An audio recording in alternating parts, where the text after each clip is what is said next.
Hey, what's going on, everyone? It is Monday night, January 27th, 2020. This is your latest episode of the Don, Tony, and Kevin Castle Show. I am Don, Tony, as always. I hope everybody enjoyed the Royal Rumble and enjoyed tonight's episode of Raw. I am not here alone. Joining with me tonight again is... Kev Castle, what's up, DT? What's up, YouTube and Discord? What's up, everybody? Yeah, we had, you watched all the montages all day today. They really wanted the fans to be invested in Edge. You know, look, we talked about it last night. Edge has made appearances on WWE television for the past bunch of years, but a lot of the reaction was... Yeah, a lot of the reaction was mild because of... just the fact that, I think people just really wanted to see him back into the ring. But, he is signed. He's not going to have the Daniel Bryan schedule, but at the same time, he's not going to have the Brock Lesnar schedule. Like, you will see him here and there, but you almost feel like, okay, they did the finish of Raw tonight, so he doesn't have to have any match in the near future. Yeah, exactly. It sets up, 100% Mania match. We talked about it last night. DT, Mm-hmm. Will it be Team RKO or will it be them two going one-on-one? They're going one-on-one Mania. Oh, no. I know. I said, but, there was that possibility. Of course, Randy teased it and then turned on him. And Edge sold like a motherfucker. I mean, to even not move is really selling when you think about it, DT. He played the role. He looked like a helpless man. And it got a little creepy at one point. Randy plays the evil part really good. Oh, and Edge was like a helpless soul on the mat, man. I loved it. It looked like it made me feel like someone who has a loved one who is on their deathbed and that person is responsible for taking them off life support. Mm-hmm. And you have that moment of, just like contemplation and wondering, like, what do I do? No, I shouldn't do this. And then you're like, you know what? Fuck it. You just pull the plug and you walk out the door, and that's the end of it. Getting rid of Old Yeller. But I liked it. I think that's what we're going to have at Mania. Originally, people thought it was going to be Randy Orton and John Cena again. Mm-hmm. But now it looks like Randy Orton versus Edge. The big question is, how many matches does Edge have before WrestleMania? WrestleMania is only about a little more than 2 months away. Well, we talked about it last night, DT. Will Edge appear in Saudi because he's one of those old-time stars that they like over there that they probably might insist upon having? Does he hide out? No, not hide out, but does he play it low and then reappear at Mania for a big appearance? Or does he do, a match before then? I don't know. I don't know how they're going to play this, DT. I'm not sure. Well, they're going to milk it for a while, but I'll tell you this much. Recently we had... the situation with Andrade and Humberto, where Humberto was spiked on the hard floor without the padding.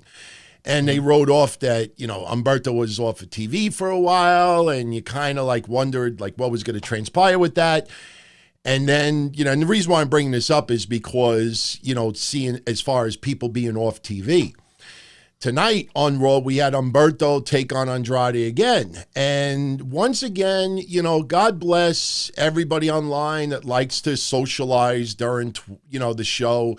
The problem is people jump the gun way too much. People were shitting on Liv Morgan's wrestling match coming up before even seeing her in the ring. They shitted on, why are they doing Andrade and Humberto again? And this and that. And just said, it was even funny later on when we had Riddick Moss alongside, what's his face? I'm drawing a fucking Mojo Rawley.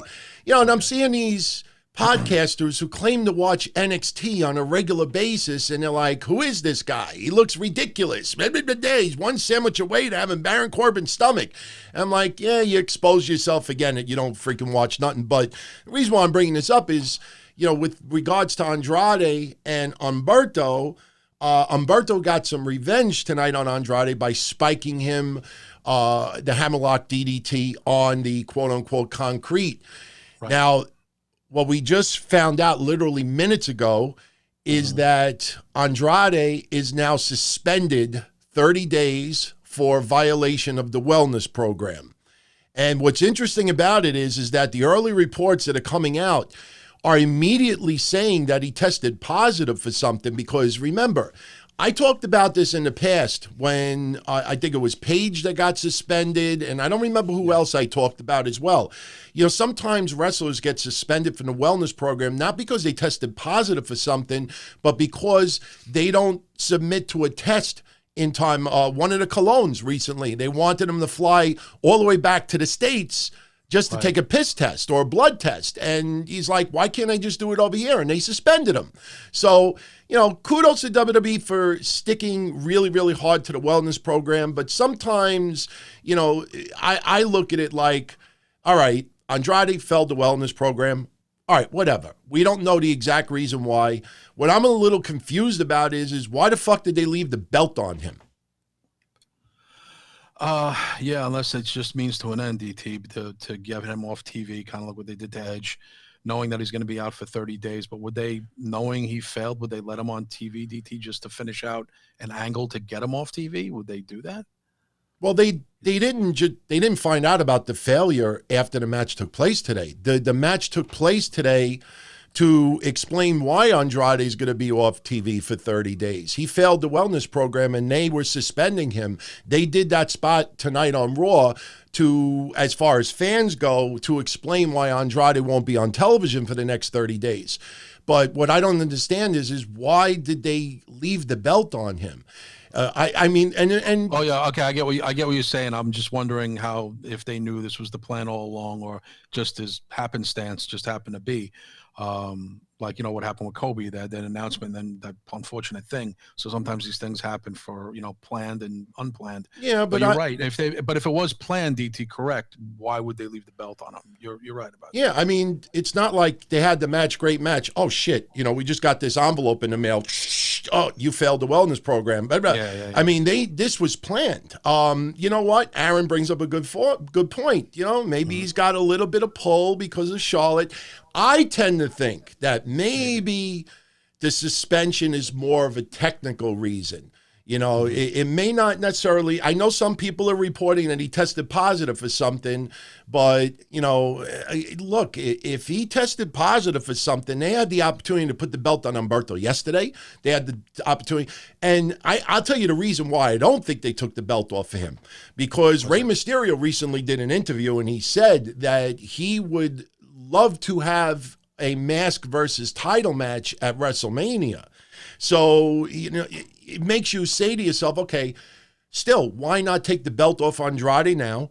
He regains it 4 to 6 weeks from now, and then he has the match with Mysterio at Mania. I just don't understand why, no matter what the reason is for failing the wellness program, why you leave the belt on him. So now that belt is not going to be defended for a month. No, and I mean, can they get around that whole 30-day thing, DT? Because they make the rules. I mean, it's nothing official, but do you think they'll take it off him, have a little tournament, and then he comes back, he gets a number one contendership, and then for some, it just gets to him and Ray at Mania. They get to that match anyway, but in the interim, do you think Humberto maybe holds the title someday? No, they can't do that, because they just did on TV that he got spiked on concrete and he's out of commission. Yeah. You know, so it's just, I don't understand why they kept it on him, but they did, you know, whatever.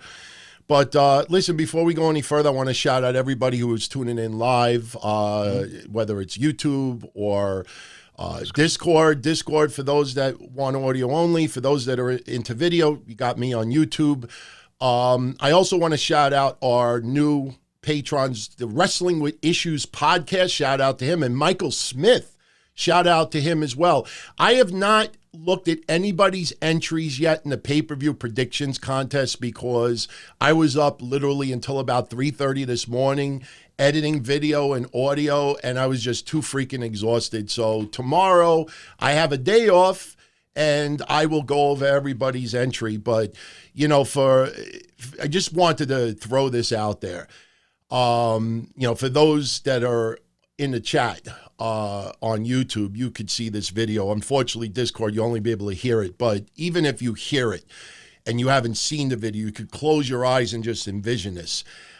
You know, we joked last week about all the fan reaction to when Roman Reigns was announced as number 30 in the Royal Rumble for 2017, and all those reaction across the globe of everybody complaining about it.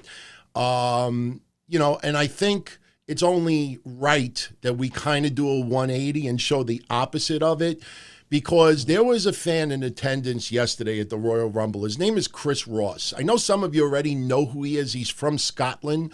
He was in the United States going to the Jericho Cruise, going to AEW Dynamite, going to Worlds Collide, going to NWA Hard Times. Like, this guy went through the gamut as far as going to events the last, week or so.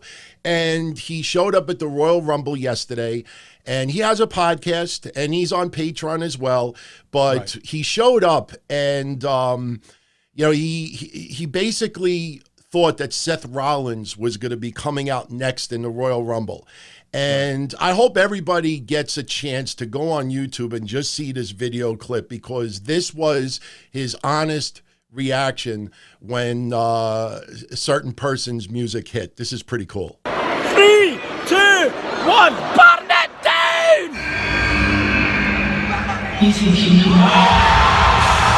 Yes!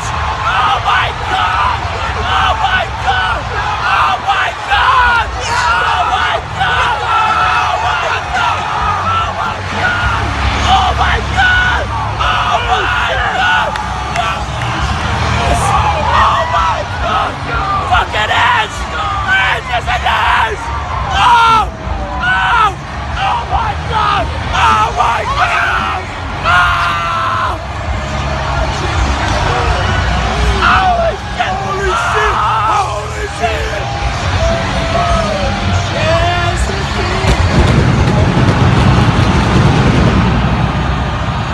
look at it! Yes! Yes! Yes! Unbelievable! Yes! Yes! It was so fucking cool, man. I loved that moment. Just seeing. I wrote this online earlier today. When I know wrestling has a lot of caca these days in all feds, but whether you're a young guy or middle age or elderly or a kid, if you're a wrestling fan, especially if you're into nostalgia, and you could get a moment that gives you that much enjoyment, I guarantee you every single person listening would love to just bottle that and just keep that. And I hope at some point in a wrestling fan's life, they get to have that opportunity, no matter who it is, whether it's, Roman Reigns 20 years from now, or, a Cena return, or maybe, who knows, CM Punk comes back. I mean, to see that raw emotion, and not only that, which was cool, if you look at the video, he's hugging, strangers, fans. No, I saw it. Yeah, I saw it. It was great. It was really, really cool. So I just wanted to give a shout out to Chris Ross. And if anybody wants to catch him online, his YouTube channel is Dead End Old, and you can find him at dead_end_old on Twitter. So I thought that was wonderful. I really do. No, I agree. I agree with you, DT. You're right. I think every fan, we can all disagree on stuff and say shit to each other and goof on each other, but every wrestling fan should have a moment like that. For me, 1988, Ultimate Warrior won the Intercontinental title from Honky Tonk Man. I'm 19 years old. I was freaking out. Me and John Draper were going crazy. So, I mean, I remember that. Yeah. That's a good thing. Everyone should have that moment and remember it. Yeah, I want to shout out Leon Simmons as well. Pretty cool. He was at work and sneaking one of my video shows last week, and he gave me a good idea for everybody out there. If anybody out there watches any of the shows, in a very odd place, like an airport or, just anywhere on a toilet bowl, in your job, take a picture. I'll be more than happy to put them online, man. As long as, there's no nudity involved, I mean, send it over. Nudity. Yeah, I got to tell you, so far tonight, no issues whatsoever. This is still a work in progress. This is 2 weeks now. I know some people are like, oh my God, you're already quality-wise blowing away other people. I still have a long way to go with this. And for those who are listening or watching me live right now, I told everybody that I was going to put this on tonight, but as you can see in the chat, little tribute to Chris Candido. So that is my original No Gimmicks Needed shirt. Just nice. Amazing that many years gone by he has passed. But, shout out to Johnny Candido. Shout out to Barry. I think he's from Canada. So thank you for the support, Barry. But, Raw tonight, I honestly thought it was not a bad show. I saw people online really complaining about it. And the first thing that stuck out to me was we had 8 matches tonight. Yeah. There's been many times where we might get 4 or 5 if we're lucky. Sure, some of the matches were quick, and you got the Eric Rowan bullshit, and Aleister Black just beats up whoever. Did not like the fact that the OC is getting squashed by anybody. I understand why it was Drew McIntyre. But overall, it had a nice flow tonight. And look, I know we're still on a high from Royal Rumble. I know we still have the road to WrestleMania. But maybe I feel differently a week from now.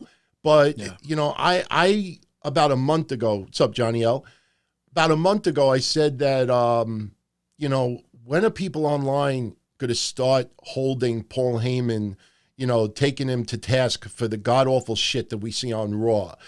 And, that's when you get the people that are like, oh, well, Vince is the one with the final call, and you don't know if Paul Heyman's booking this. Well, you were all pretty quick to fucking rip on Road Dogg and others when you didn't know who was booking what. And in TNA, it was blame Russo for everything. But Paul Heyman, and my God, Paul Heyman is my favorite of all time. That's a non-wrestler, bar none. I like Heyman more than Vince McMahon in my history. And Vince, gave me, the privilege of being a wrestling fan, besides my grandmother, of course. And by the way, if people did not see it the other day, for years I've been talking about my grandmother just being the ultimate Hulkamaniac. I put this on the Q&A the other day, but it was a little bit cut off. That is my grandmother on a cruise ship in 1985. You would think that she was convinced that she was really with Hulk Hogan and that was a cardboard cutout. But yeah, that's her. I saw that picture. She was hugging the cutout. Yeah, it's just, you see the smile. What year was that, DT? Huh? What year was that? 1985. 1985. Wow. Yeah. Yep. So, but you know what? Look, as much as I criticize Paul Heyman for the record low crap up to like a couple of weeks ago, a month ago, I got to tell you, I think because of his history and because of all the work he did on SmackDown years past, sure, some of the things were outdated. You could see. I mean, if anybody out there is just in denial, whatever, but you could see this Liv Morgan Lana thing. I said from the get-go, do not immediately think that this is a lesbian angle or a bisexual angle. This might be more of a Mickie James wanting revenge on a Trish Stratus angle. And I'm not saying that I was right, but what I'm saying is that if you see from the wedding to now, there is no attractive, no physical attraction between Liv and Lana. They never really explained what was going on between the two. You didn't see any videos of maybe them being intimate, for like a home video from 2-3 years ago, storyline purposes. They moved on from the sexuality part of this. I think because Paul Heyman, people need to remember Al Wilson and others. Paul Heyman, might be a little bit outdated with a few things. This isn't Beulah McGillicuddy and Kimono Wanalea and Tommy Dreamer in 1996. But, I tell you, you see a little bit of what he's doing. He's trying to elevate Drew McIntyre, which may end up closing out Mania, which still surprises the shit out of me, even though I called for Drew McIntyre for weeks now. Charlotte, people were quick tonight to say, see, Don Tony, she was going to name her opponent tonight. Not too fast. Not too fast. But Charlotte Becky seems all but definite. It's going to be interesting to see what happens with Ronda Rousey in this equation. Ronda Rousey last night was trolling some people online. For those that didn't see it, she posted a photo, basically the funny photo where she's doing her hair. And she's like, you really thought I was going into the Royal Rumble? I mean, I give her credit for not posting that before the Rumble. But I think fans want to see. You actually made a very good point on social media earlier that, just because you don't like someone or you're sick of someone on TV doesn't mean that they suck. Charlotte does not suck. Becky Lynch does not suck. No. Am I sick of the 4 horsewomen being the focal point of WWE women's television for over a year now, which I've been saying? Yeah, I am absolutely sick of it. But, it seems like we're not going to get anything different. Sure, there'll be other women's matches at Mania, but at the end of the day, it feels like the 2 top women's matches at Mania will probably feature all 4 horsewomen. Well, DT, do you think that's because they're just the most reliable ones? They just don't feel anybody else can hang at Mania. These are the girls, and they're the horsewomen for a reason. I mean, you got to pepper in a new person every now and then. But it seems like, again, they're going to go with old reliables, and I mean, maybe they should. But obviously, we saw last night, Lacey Evans is maybe an up-and-comer, but she's not ready yet. Sasha's like in and out of the picture. What was the reason for Sasha's injury last night? Do we know? Look, I have been very hard on Sasha in the past. I'm going to cut her slack now because we really don't know what's going on. What's up, Anna? How you doing? Don Tony's political advisor, for those that check on Patreon. I should have my parents' bird as a mascot. Believe it or not, I have a ceramic statue of my bird inside, and I'm actually going to put it on the wall behind me probably on Wednesday. So you'll actually see it. I'll show you Wednesday. But, I look at it like this. The NXT Women's Roster right now is the #1 women's roster for any company in the United States. I might even argue possibly with Japan. Japan has some awesome women's stars, no question. But you look at the NXT women's roster and you could see money.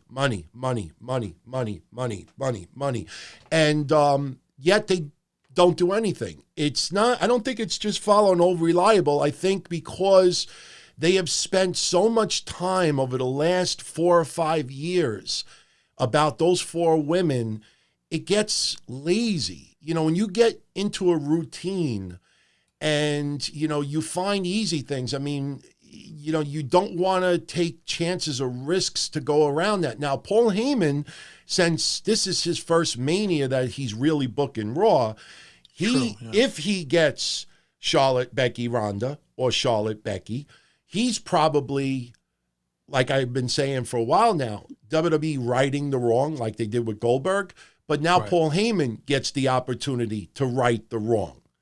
So, we'll see what happens. But, look, I know Becky triggers some people online because she wears a jacket that says the GOAT on it.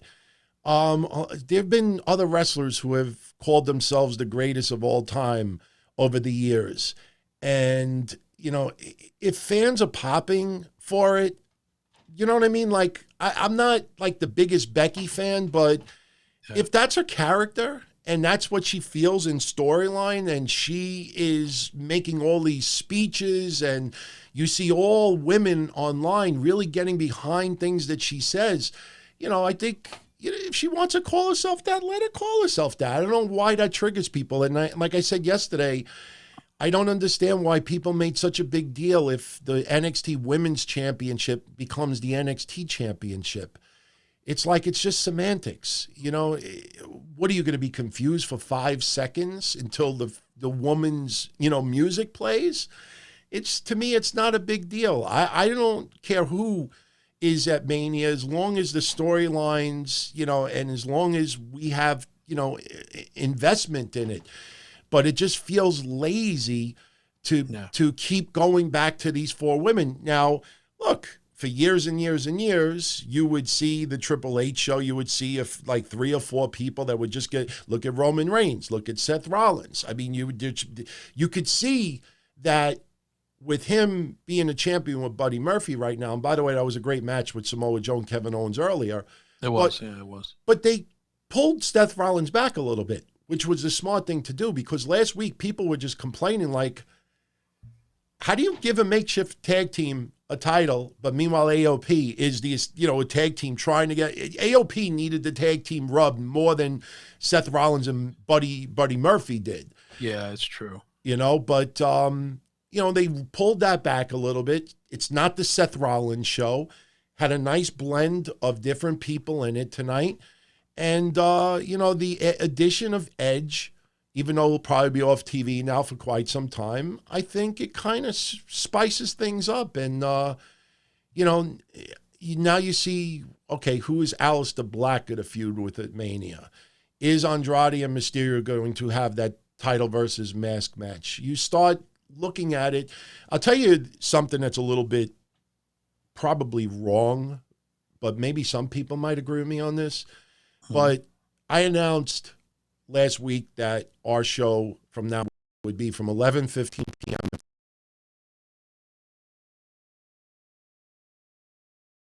wires because WWE was going back to overruns. And I had a whole bunch of people saying to me, no, they're not. No, they're not. No, they're not. I almost feel like because USA Network is giving WWE a little bit more slack and with overruns and really just investing a little bit more energy on the product, because I do see more commercials for WWE before. I don't know if that's just coincidence or not. But I think now because you have a little bit more on Raw, it feels like Vince McMahon has now, I don't want to say tried to make Raw the A show again, but I said a couple of months ago that Smackdown was going to become the A show because of that crazy TV deal. Now it kind of feels a little bit of a shift back to Raw, where Raw may actually be the A show. And SmackDown is more of the more kid-friendly, family-friendly show, even though, The Fiend's a monster. But it feels like Raw is starting to pull back a little bit of becoming the A show again. Well, DT, didn't you think that the SmackDown was going to get more of the props because of the magnitude of that they're on a major network on a Friday night at prime time? I mean, that wasn't really that what it was all about, the notion that SmackDown was going to take over and command that attention. And it seems to started out in October that way, but here we are in January, a few months later, and it looks like Raw is back to the A show, in my opinion. Well, it's all about perception by fans. Yeah. Well, what do you think? Do you think SmackDown for a little bit, a little dip in the pool was going to be that show? But I just said that. Still Raw. It's still Raw. Yeah, that's what I'm saying. It's like, because they have they have more money invested in SmackDown, don't they? I mean, there's more money. Well, you land a great TV deal, and now Fox made their bed, and they're gonna have to sleep in it.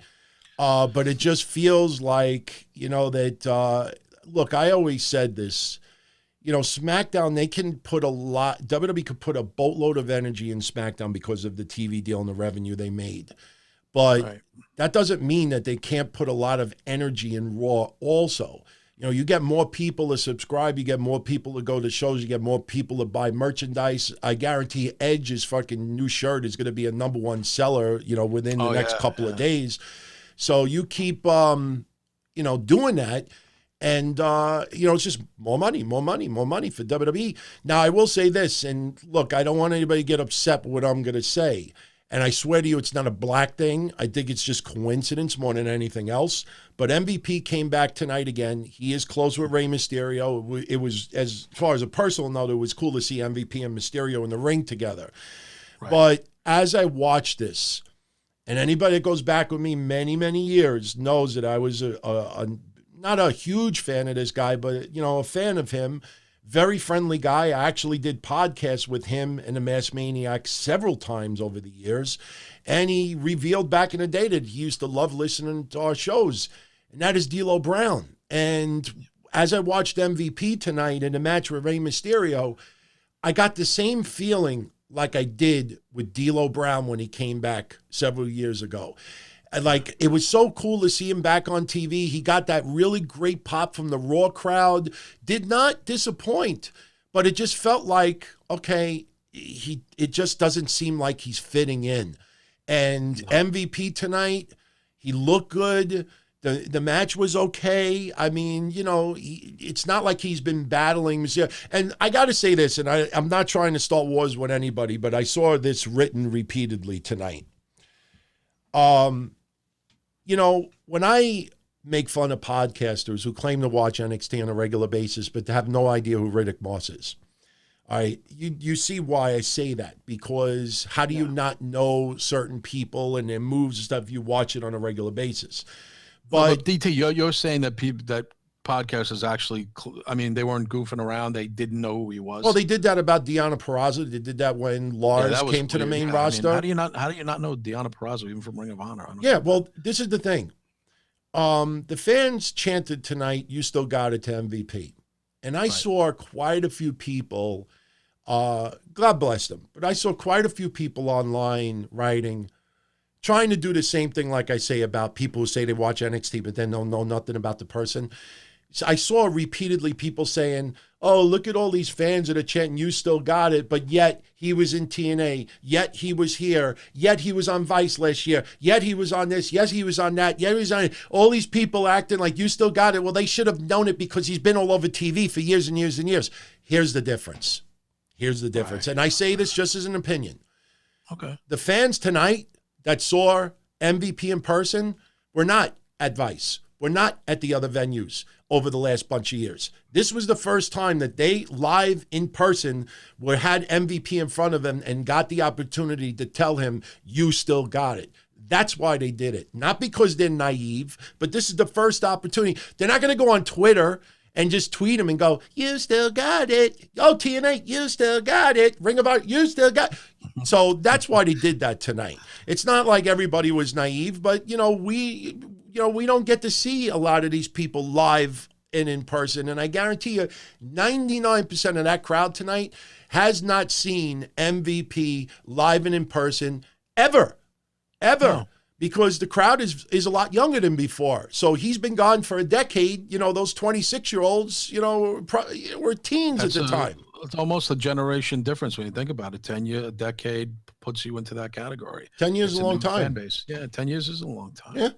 So, he looked fine, but I just could not get into it. And I had the same feeling like I did with D'Lo Brown back then.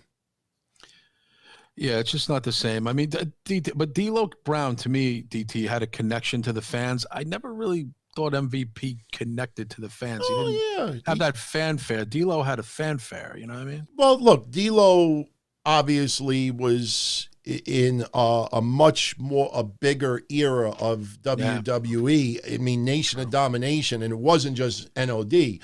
But MVP had a nice run with Matt Hardy, when they were doing the whole thing with Deuce and Domino. MVP actually had some moments. MVP was never a top major player, and neither was D'Lo Brown. But again, like I said, it was nice to see him back today. But look, I write it off because it's one match. You don't want to take anybody who makes a return unless they absolutely stink up the joint. You don't want to see, someone, have a lackluster match. Oh, he's done. Stick a fork in him. Hopefully it's a one-time deal. Get away. Get off my TV. Cut the fucking guy a little bit of slack. He's a human being, and maybe he had a lot of nerves as well. It's much different than performing in front of 150 people and then going on fucking WWE television where you got, millions all across the globe on you and the machine. I keep thinking of Matt Hardy. Matt Hardy is a guy that could still go. And, I even thought to myself, it wouldn't have been cool if we had Matt Hardy and maybe Edge have another match, before, because we know about their history.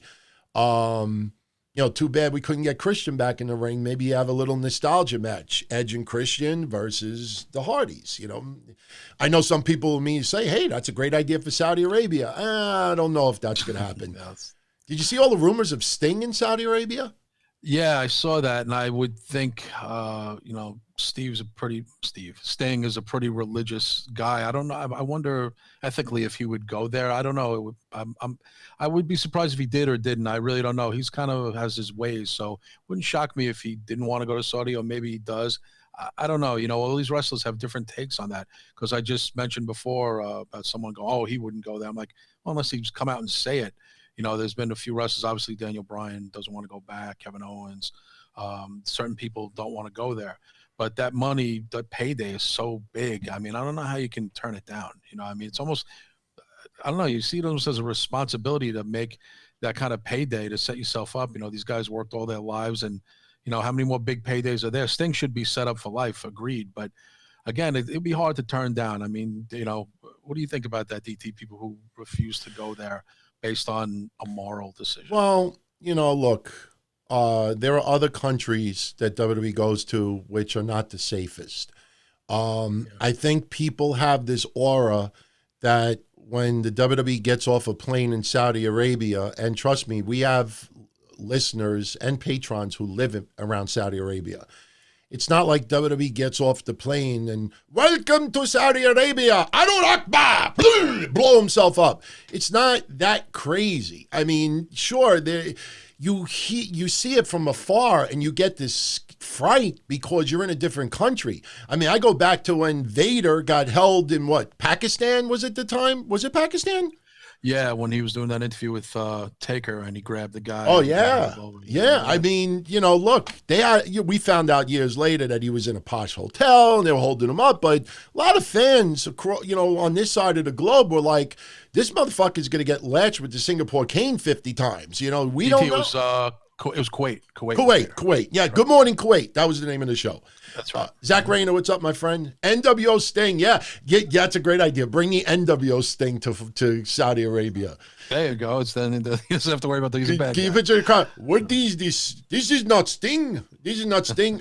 Oh, man. They want the surfers. They probably want the surfers thing with the blonde hair. Yeah, but, look, this is... If anybody remembers, I wasn't on YouTube at the time, but if anybody remembers, I ripped everybody a new asshole who were pushing this news idea that they were being detained and, scared of their lives in prison and this, and that. And my first reaction, I'm not trying to bring it up again, but I'm going to make a point. My first reaction was CNN, Fox News, MSNBC, ABC, NBC, CBS, nobody is covering that all of these American wrestlers are being detained against their will and this and that. I don't think the Saudi, if they were being held against their will, I don't think Saudi would be like, lock them up, but give them the iPhones. Let them treat. It's okay. Let them treat.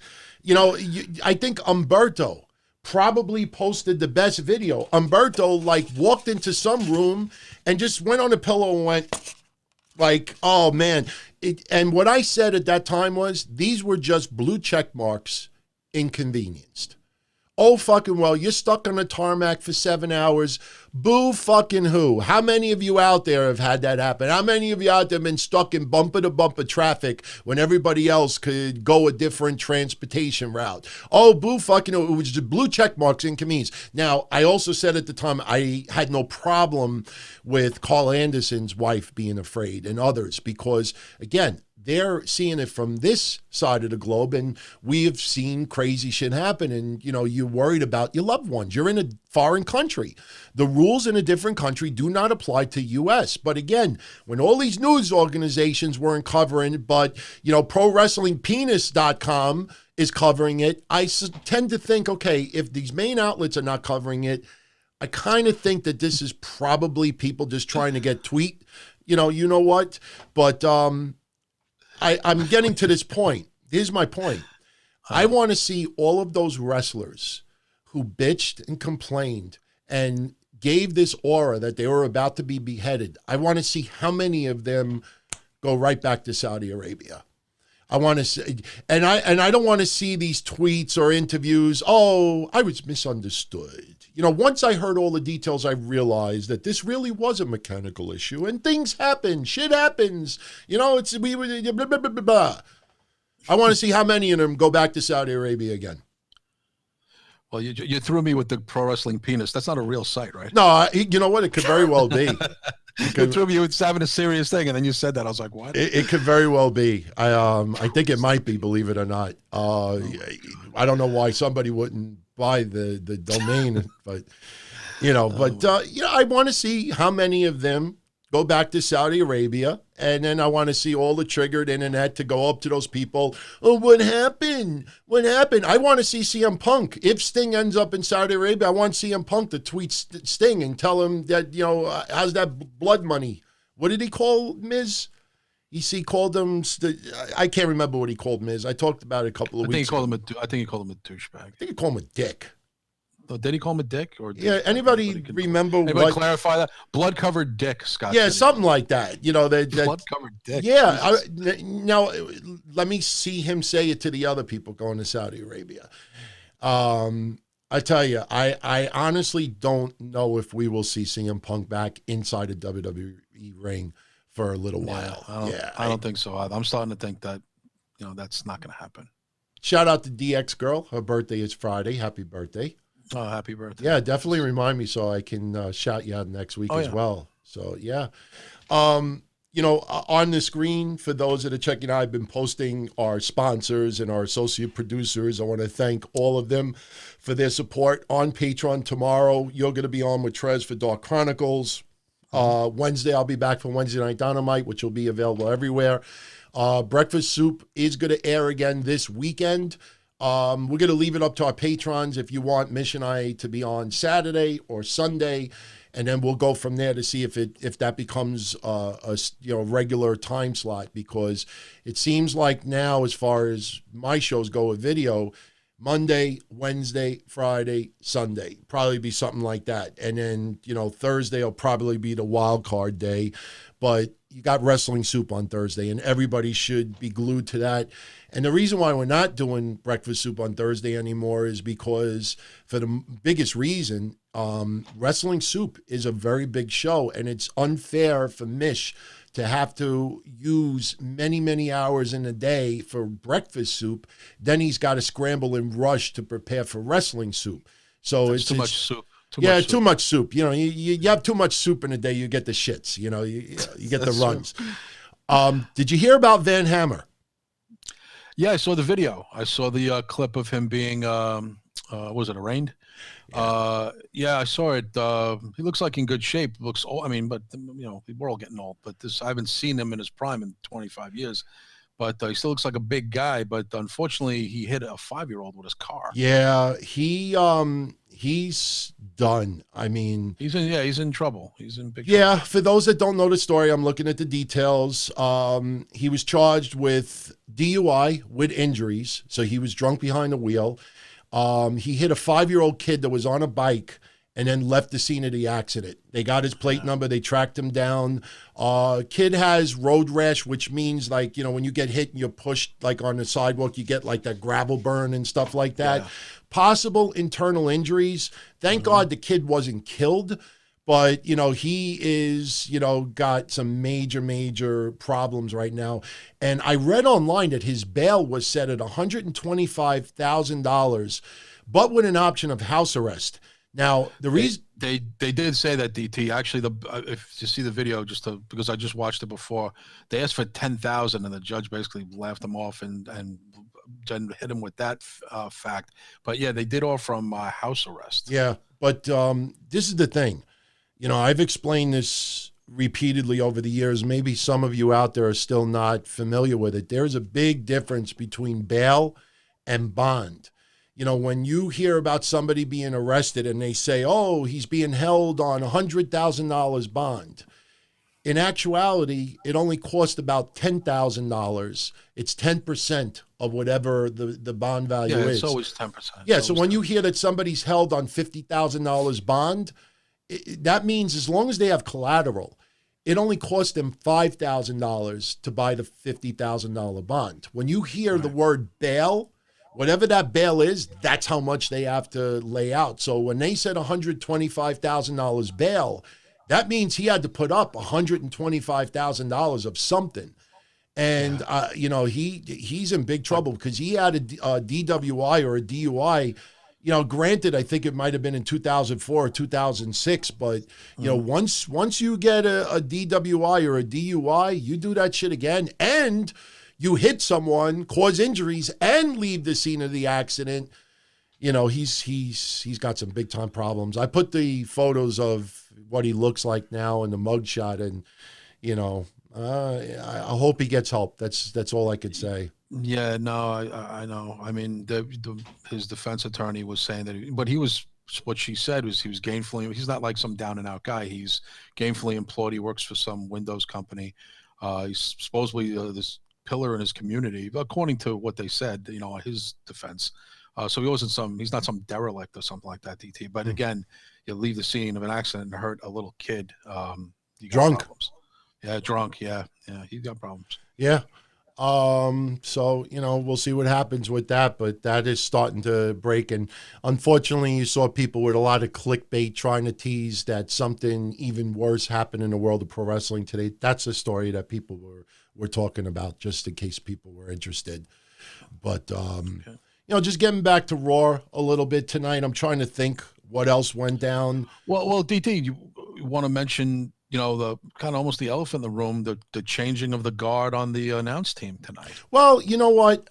I guess we could bring it up, but without me getting into further details with it, I have a friend on Patreon who is extremely close to Vic Joseph. I won't say who he is, but I know some of you already commingle with him, right, so you know who he is.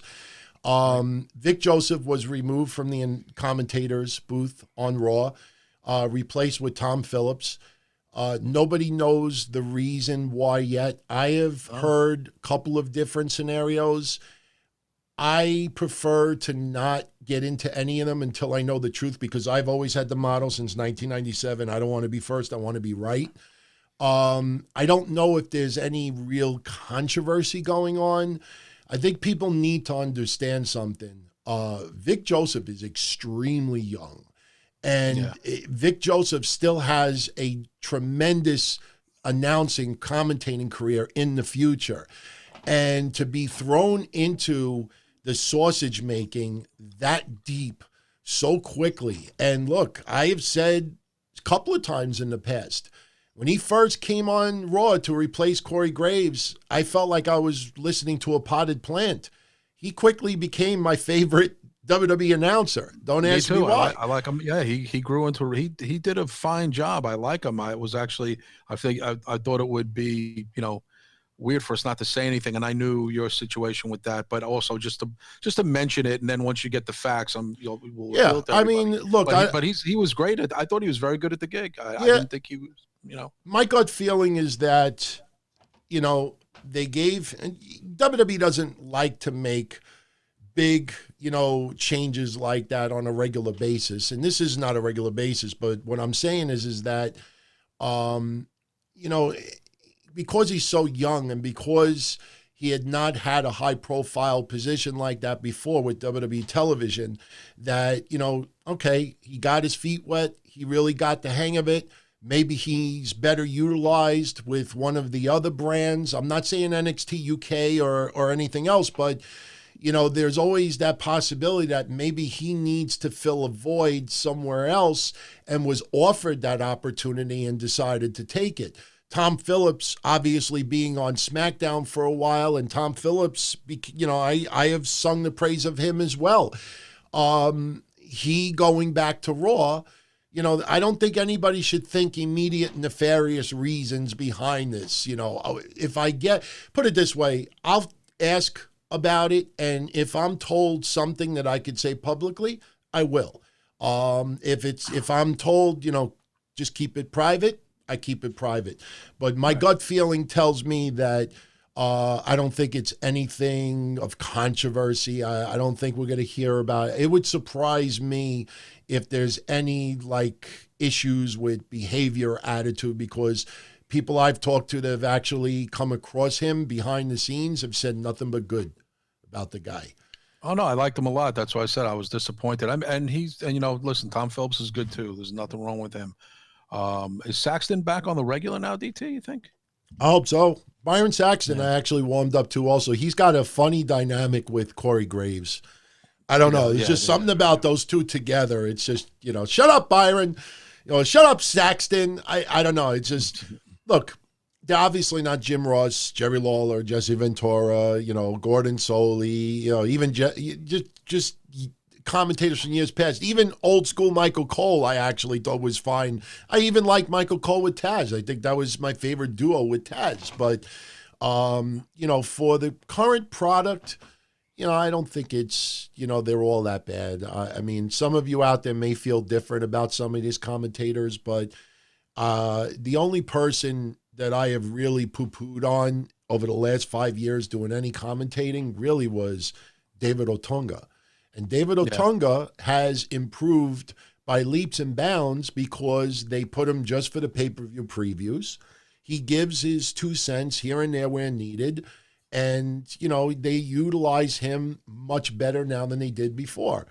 I was one of the rare ones that actually liked Booker T on the commentating booth. Yeah, you like Booker T.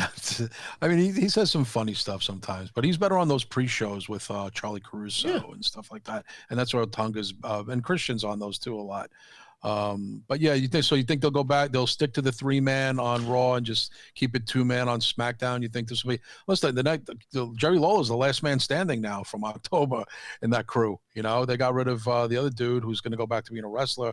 Now Vic is not there anymore, and you think Lawler will remain, or they might make that change too? You never know. Well, who knows? I mean, Jerry Lawler right now. I mean, I have said this on previous shows.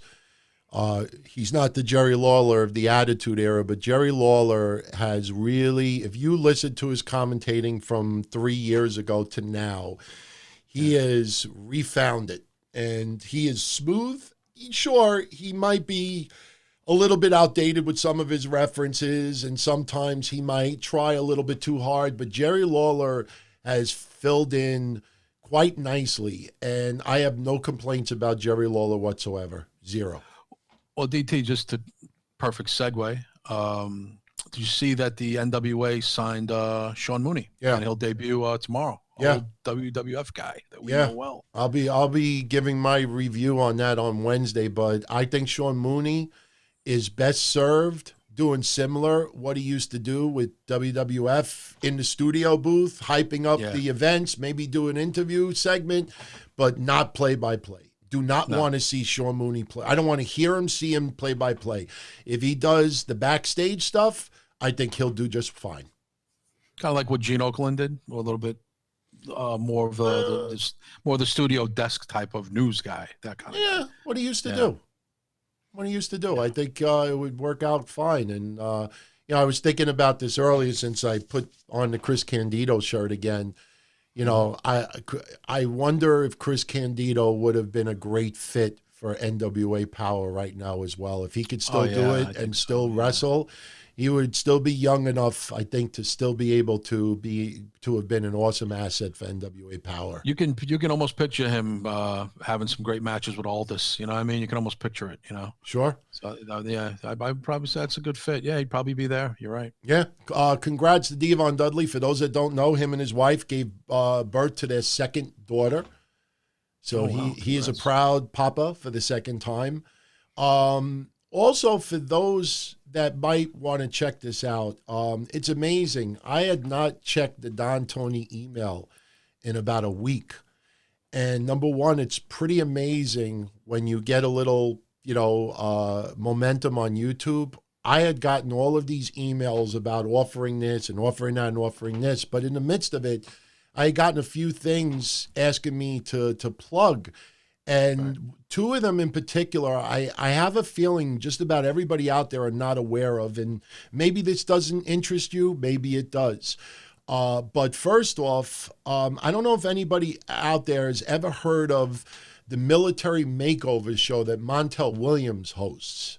Basically they take military families and they make over their house, and especially military who have been killed in action, or, it's a wonderful show. And honestly, I'd never heard of it before. I know that. No, I never heard of it. I mean, I've seen on the news where they'll build a house and give it to a military family.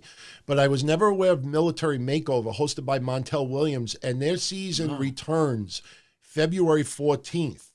And February 14th is the 2-year anniversary of what went down in Parkland with the mass shooting in the school.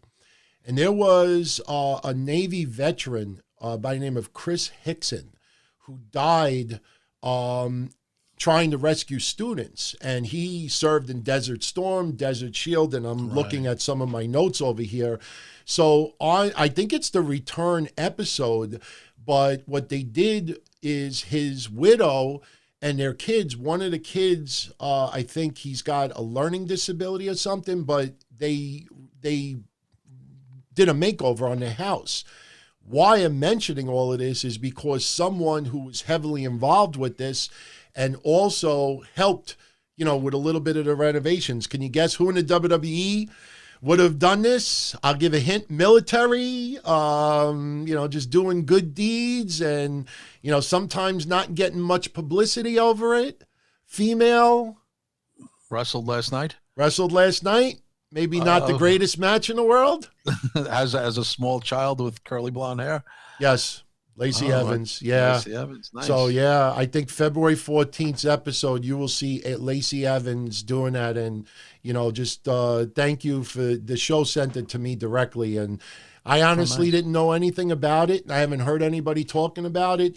And here's another thing, too. If anybody wants to check this out, I know a lot of you recently have been bringing up Sinister Minister, Father James Mitchell. And, he would be a great fit in AEW. Could you mix him with the Dark Order and this and that? Well, right now there is a GoFundMe set up for his stepdaughter who is fighting stage 3 high-grade B-cell lymphoma. And they're trying to help with medical bills. They are swamped. The family of James Mitchell is swamped with some heavy medical bills for his stepdaughter. So if you want to go on GoFundMe, it's Help Chelsea and Ava during cancer treatment. They have a goal of $30,000. So far, they've raised about $5,000. But, I just wanted to send, best wishes to that family because, James Mitchell obviously is a name that has surfaced quite a bit recently, and their family's going through some tough times. So. And as everybody knows, he's very active on the regular in Impact as a manager. Yeah. But, a lot of people feel like Dark Order would be like the perfect fit for a James Mitchell, even though this feels more like a cult, then, you know what I mean? I remember when James Mitchell, managed The Wall and, the Primetime Diane Lee. You remember when he changed his name, The Wall, Jerry Tootie? I can't remember what he was Well, he was snuffing XPW. I can't remember what his name was in TNA. I can't remember. Slash? Wasn't one of them Slash? No. Slash was Wolfie D, who was... right, but he was in that group too. He was in that group too. If anybody, YouTube, Discord, remembers the name of The Wall when he was in Impact, he had I think it was a one-word name. He was kind of like a wrecking machine type of guy, but it didn't go very far. Can't remember what the hell called him. Yeah, I'm sure somebody will punch it up. That's when he slimmed down, right, DT? He slimmed down. Oh, man. Well, The Wall, yeah, he slimmed down a little bit, but, it was the Primetime Brian Lee who really started. People thought he looked like I hate to say, he looked like a heroin addict. I mean, the amount of weight that he lost. I'm surprised none of you out there actually remember the guy's name. Wow, that's amazing. I mean, Malice, thank you. Malice, there you go. Who John, Bryan, and a few others. Oh, let's see, Malice. Kevin, DX Girl. Wasn't Berlin. Berlin was Alex Wright. That's right. Berlin was Alex Wright. But The Wall was his heavy, like his bodyguard when he was wearing the tie and with his shirt. And that's when he was a heavy set guy. Yeah. But, so best wishes go out to that family. So, injuries from last night. We didn't see AJ Styles. They said that they saw him in the back having his shoulder iced up after the Edge spear yesterday. Beth Phoenix, thank God her gash wasn't as bad as it looked on TV. The spot was the ring post, as we said yesterday, and I mentioned it last night.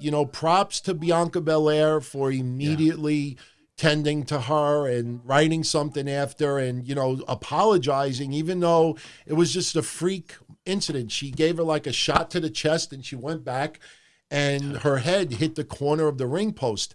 Something tells me that WWE may change those ring posts a little bit. I don't know why metal like that needs to be exposed. There's no reason why they can't put some type of padding or something over it. But You know, it's looking back at the Royal Rumble yesterday. Look, we did the recap immediately after, so things started sinking in. I'm really interested to see what happens this Wednesday on NXT. I mean, of course, Keith Lee's now the new North American champion, and we have Bianca Belair getting that, you know, Can you guys hear me? I can't hear Anthony. Yeah, I'm here. Yeah, everybody. Yeah, no, everybody can hear me just fine. Yeah, everybody can hear me just fine. Yeah. Anthony just went out. I don't know what happened. Yeah, no, everybody could hear me just fine. You guys hear me, but I don't know if Anthony hear me. I can't hear Anthony. Yeah, I hear him fine, and everybody hears me too. Yeah, he must have muted something. Kev, you must have muted something on your end because everybody hears me, and everybody hears you on YouTube. And, you know, yeah, tell him he's got to probably just get out and come back in. He might have accidentally muted me or lowered my mic or something. Hang up and reconnect? Probably. I heard you typing in the background. No, so I didn't mute DT. I didn't touch anything, guys. But I heard him typing in the background, so you must have typed something. But, you know, well, anyway, I'll mute Kev in the meantime. And I'll open up the Discord chat so I could see it. And someone in the Discord chat, let me know as soon as Kev is back on, and I'll try to pipe him back in. But let's see. Look, we're almost done. We're going to finish up at 12:30 anyway, so it's already 12:16. You know, the only other thing, I think we could hear him now. So, yeah, I mean, now you got me? You got me? You hear me? Gotcha. I don't know what that was. Yeah. Yeah, I don't know what happened. Yeah. I'm just sitting. I didn't touch a thing, but sorry about that. Yeah, no, that's all right. It might have just accidentally hit a mute or something. But, you know, there's an interview that's floating around out there. I think it's going to be a little bit disappointing, not because of who did the interview, because I've warmed up on him a little bit, even though he still doesn't like me, which I really don't care. But Chris Van Vliet interviewed Alex Riley. And they talked about the heat with John Cena. Right. And talk about a wet fart. I mean, all this controversy, and look, this is just my opinion. I like Alex Riley. I have always said that I thought Alex Riley could have done some type of gimmick, kind of like what they did in the NWA with Mike Rotunda, you know, with the college. You remember the gimmick that they did? Remember when Mike Rotunda did the college gimmick, you know, in WCW, NWA? Well, you're not talking about Michael Wall Street, right? No, well, Michael Wall Street. Oh, you're talking about the Varsity Club. Varsity Club. Yeah. They could have done something like that in WWE.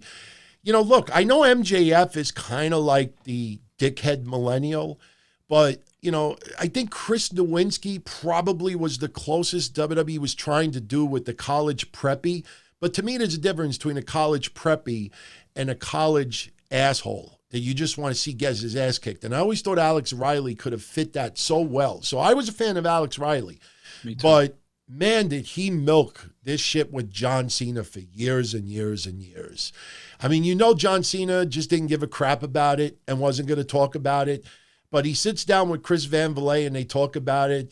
And he's like, oh, you know, I think when it just came down in the end that we didn't like each other. And I'm like, you son of a bitch. You milked this crap and left this unknown phenomenon build and snowball for so many years.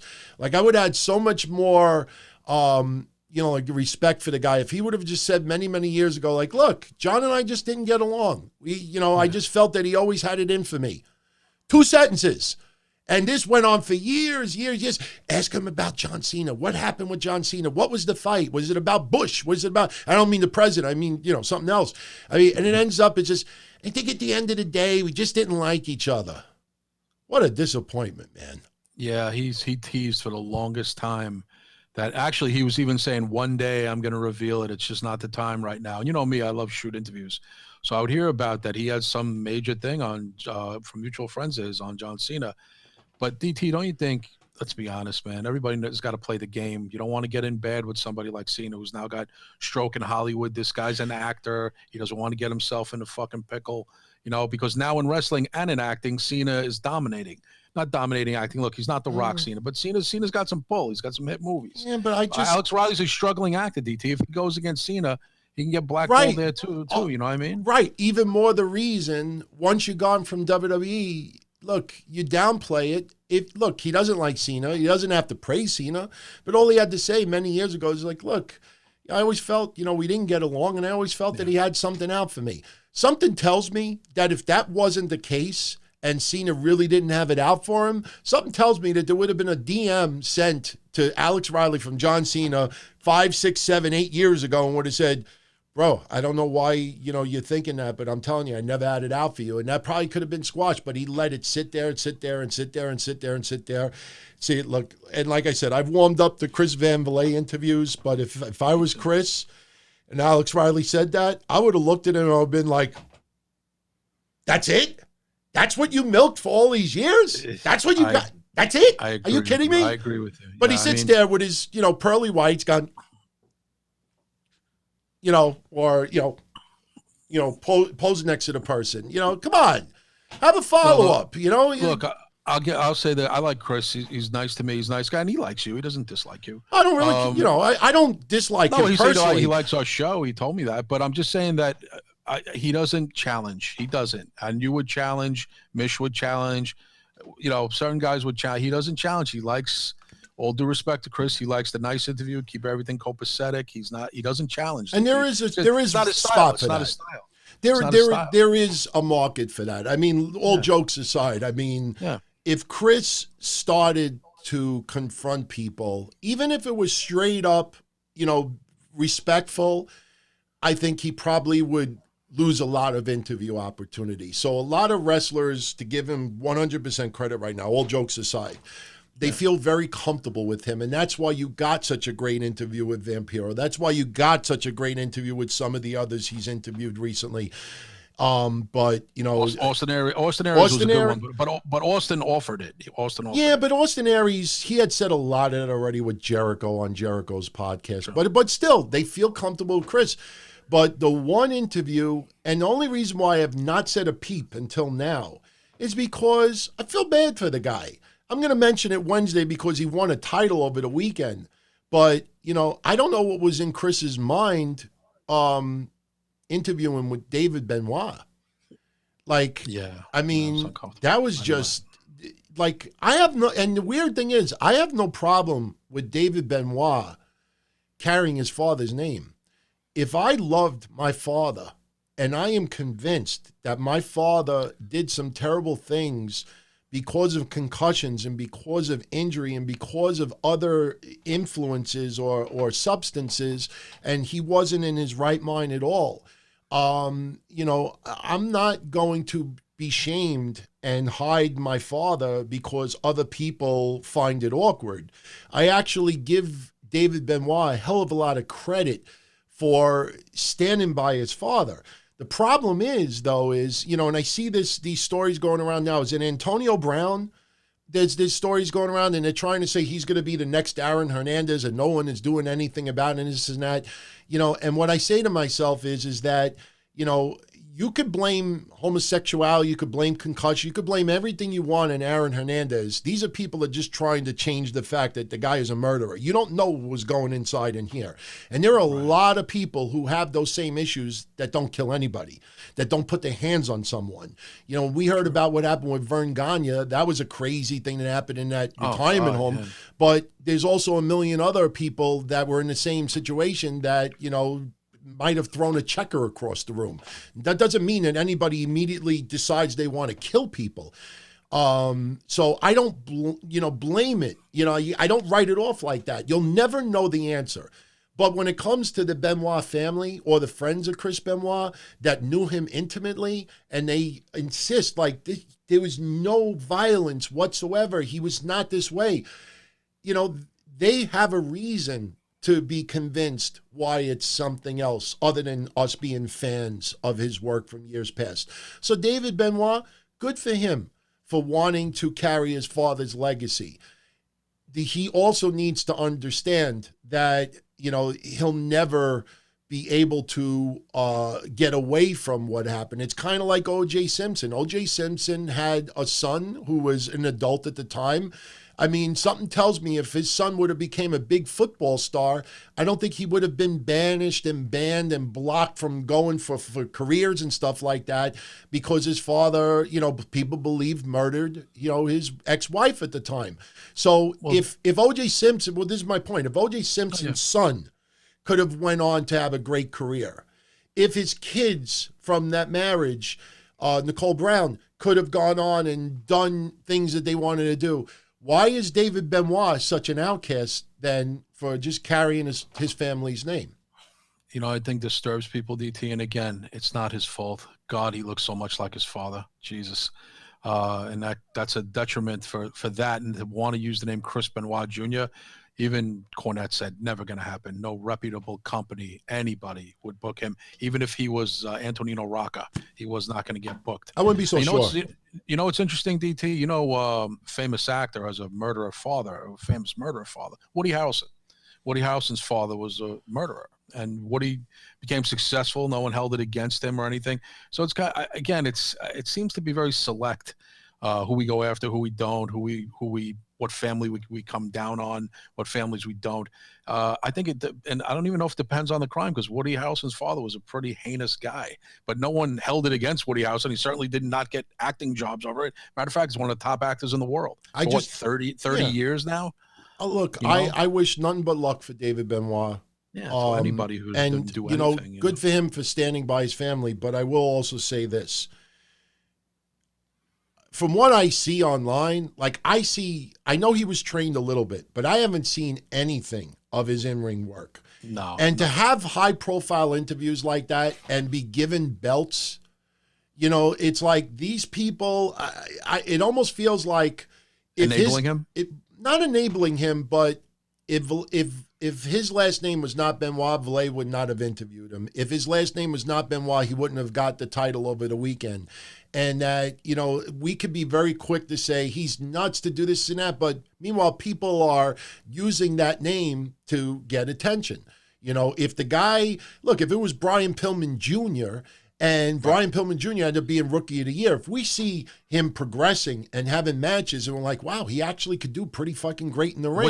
Which he is, by the way, yeah. No, I'm talking about David Benoit. Oh, I thought you meant... Yeah, no, I'm saying if he would have followed that path and we would have seen a lot of David Benoit's work, then you interview him, then you put a belt on him, then it's like, you know what? Hey, you know what happened with his father is a tragedy, and it's disgusting, and he never deserves to be in the Hall of Fame.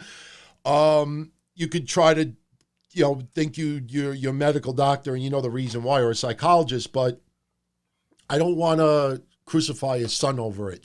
And that is a heavy burden to walk around and not looked at as David Benoit, but the son of a killer. A lifetime burden, DT. Yeah. That goes beyond wrestling. Wrestling. Yeah. So, but with that, we're almost at the 12:30 mark, and we're gonna. I think we did a pretty good job tonight. Like I said, you know, to everybody out there, you know, what? I actually do want to share something else. Drew McIntyre, you know, yeah, he opened up Raw tonight. You know, it was a good promo. The crowd is getting behind him. They obviously have a long way still to build him. But I will say this, you know, last night, right after the Royal Rumble went off the air, they did a 1-minute interview with him behind the scenes. And I wanted to just share with everybody that interview clip. Even if you're just listening audio only, just hear what Drew McIntyre has to say. And it's pretty cool because this is not the character in the ring. This is Drew McIntyre backstage. This is pretty freaking cool. Drew, a dream realized, a huge goal accomplished, the winner of the 2020 Men's Royal Rumble, and now you will go on to main event WrestleMania. Please tell me how you're feeling. I can't find the words. There's literally no words. The past 18 years, the past 12 years in America, every up, every down, every single second of it was worth it for that moment when I threw Roman out and I heard 40,000 people react the way they reacted, and I'm going to WrestleMania as the first person that came to mind was my wife. You don't really think about it when you're on the road. Fans don't, but we're away from our family all the time, and they endure as much as we endure on the road, and we give so much of ourselves to the fans, and we give it willingly. This is our dream, and they're the ones holding the fort at home. So, this one's for her, and I'm going to WrestleMania. I thought that was pretty cool. Yeah, like I've totally done a 180 on Drew, and not to jump on a bandwagon or anything, but I just, again, the whole key was turning him face, really, and getting the crowd to connect to him. He just didn't connect as a heel. He was brutal. He looked the part, but now he's playing the role, and now people are warming up to him. And it's a good thing, man. I like seeing somebody get over, because so few do. And when they do, you got to get behind guys like that. He's got all the skills. He's got the look. He looks like a champion. He could work in the ring. He can talk. He's charming. And now he's showing some charisma. So I would hope that a lot of people are going to get behind him. Yeah, I think we got to give some people a different chance, because if you bitch and you complain and you don't give someone an opportunity, I mean, look, go back to the women part. You end up with the 4 horsewomen basically getting most of the spotlight. You have to sometimes make some room for someone else and give them an opportunity. And, I want to see where this goes. I mean, by the time WrestleMania comes around, that could very well end up being a match midway through WrestleMania. I'm still not, even though I've been calling for McIntyre to fight Lesnar and I predicted the Rumble correct, but I'm still not convinced that match is going to close out Mania. I know they called it a main event, but, and I'm not trying to stir anything up, but there's going to be women that are going to say, wait a minute, why can't the women main event too? Then you'll have 2 or 3 matches that will be classified as main events. So it doesn't necessarily mean that they're going to, close out with, with Drew McIntyre. And I think where that match is placed during the night will give us a good idea if he's going to win that belt or not. Yeah, I agree with you. Yeah. It might close Reigns, Fiend, as we said, could be that Michael. Who knows? But one thing I do know is it's a fresh matchup, and I think it's they're both 6'4", 6'5". They match up well, so I think it's going to be good. Yeah, I think so. But with that, we are done. Mm-hmm. Like I said to everybody, we're trying to stay around the 75-minute mark going further. And remember, there's a show almost every day. You got Mondays, DTKC. Tuesday is Kev Castle. Tuesdays on Patreon. Wednesday is Wednesday Night Don-O-Mite. I'll be online with everybody right after AEW and NXT. And the start time from now on Wednesdays is 10:15 p.m. Eastern. Thursday pretty much is the day off where we can all rest and recharge. Friday, I'm going to do the remainder of the Q&A, which was a tremendous success last week. We'll give away a bobblehead. And then one day this coming weekend, Mish and I will be back on Patreon for breakfast soup. And then we'll go from there. But Kev, great job. And I will definitely talk to you tomorrow on Patreon. Thank you, DT. This was fun. And thanks to everybody on YouTube and Discord for the support. Appreciate you all. Love you all. See, now, is this that bad? I'm on video and your audio. I didn't say this with you on. This is the first time I'm bringing this topic up with you on. But cool. What I've been telling everybody, and this way people could hear you say it too, where I'm at now is where, well, actually, let me change that. Where Kev is right now is where I was 6-7 months ago. I found tweets that I sent to Andre Corbeil in 2018 telling him, listen, Andre, I'm going to start looking into doing video. I'm going to, expand, my shows, get into different things, different shows. We'll definitely do something. And, next thing you know, 2 years go by and nothing. So all I'm saying is that I've been preparing with the background, physically, emotionally, working out schedules. I've been preparing for this for 6 or 7 months, nonstop. Even setting up a room for it. Yeah. Yeah. Exactly. So where Kev is right now is where I was 6-7 months ago. So, we want to just nip this in the bud now. 6-7 months from now, we'll revisit that topic, and I can be right next to you. Yeah, and if he decides to go video, then it'll happen. But I don't think anybody should have had any problem with the show tonight. For those that don't even, pay attention to behind the scenes stuff, no bullshit. I could show everybody. I literally about an hour before we went live, installed an SSD hard drive, 2 terabytes, because I noticed the last 2-3 shows, there's a couple of seconds sometimes where the audio gets a little choppy, the video gets choppy. And I'm like, I can't have that shit. So now I have everything automatically saving to SSD to try to eliminate even the slightest of flaws. So, just constantly working behind the scenes to make this even better. But, having me on video and having Kev on audio, I mean, my God, stop everything. The world's coming to an end. What's wrong? There's nothing wrong with it. Why? We're supposed to be informative and entertaining, and you're always going to get that from us. Yeah, and, if you want more, we have the Patreon page, which you get a lot of additional shows there. Oh, yeah. And, there's going to be a lot of additional content put on YouTube down the line. I said, give me about 2 months to get used to this and familiar with it, and then we'll go full speed ahead. But Kev, I'll talk to you tomorrow on Patreon. Yeah, thank you, DT, for saying that. I really appreciate that. And again, thank you to all the YouTube people for support and everybody on Discord. And I'll catch everybody tomorrow on Patreon. It's never too late to sign up, right, DT? Yeah. Actually, if anybody, you know what? If anybody signs up for the rest of the month, they'll get it for nothing. You sign up, I refund your money right back, because we don't want to see anybody get charged twice in a week. So there you go. All right, much love, everybody. All Thanks, right. DT. Later. Catch you tomorrow. Peace. All right, everyone. I don't know what happened with Kev's audio earlier. A couple of seconds, but I can assure you it wasn't on my end. I think what happened was when he was typing, he might have accidentally hit like an alt button and a mute instead of a shift and accidentally muted me. But hey, shit happens. We're not pros. We're doing this for obviously the love of wrestling and all of you out there. And I want to thank you very much for all the support. And keep spreading the word. Let everybody know that, I am now on YouTube. And trust me when I tell you, when we get closer towards the springtime and the summer, for those in the United States who are into baseball, I'm going to be doing things dedicated to baseball. When we get closer to the election, Joey Numbers and I are going to do something that is going to just like shake up. Because we disagree about 90% of the time. And Joey Numbers could be very, very nasty towards yours truly. So we're going to have a completely unfiltered confrontation on YouTube. It's going to be coming very, very soon. A lot of things on the horizon. So come back Wednesday night, 10:15 p.m. Eastern, right after AEW and NXT for Wednesday Night Don-O-Mite. And I am out of here. So take care, everyone. Be well. And I will catch you all again Wednesday. Ciao.